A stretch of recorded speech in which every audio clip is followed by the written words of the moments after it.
Vaša je prepорaka во близина треба да се гради катна гаража.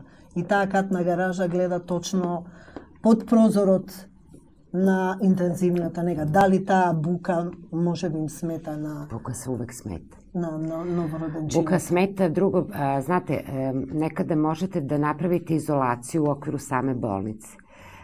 Nemaju najobičnije peškire da zamrače inkubatore, dobro imaju kapice i sve to, ali ima tako tih malih sitnica koje bi mogli donatori, ti ljudi koji su humanisti, koji žele dobro svom narodu, jer pitanje neonatalne intenzivne nege je nacionalno pitanje.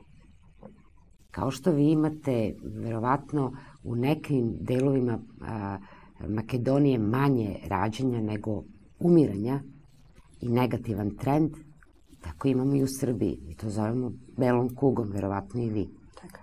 Dakle, ako već imate ljude koji raspolažu sa sredstvima, neka kupe, neka donesu, ne moraju da daju novac pa da se pita neko gde je otišao taj novac. Izvolite kupiti, imate pravo da uzmete i da obezbedite. Znači, od potrošnog materijala, od obezbeđivanja tih inkubatora sa tim prekrivačima koji će ih zamračiti.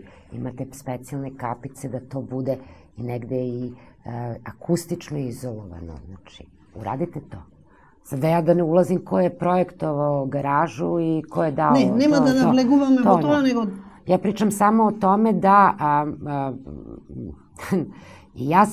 Zato ja i razumem ovde probleme, jer i kod nas se dešavaju takvi problemi. Бидејќи сега е моментот кога се решава тоа, дали им штети, дали е подобро да се тргне понатаму, да се...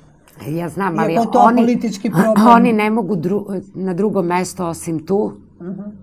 I vi možete samo da se potrudite da im što bolje uslove omogućite.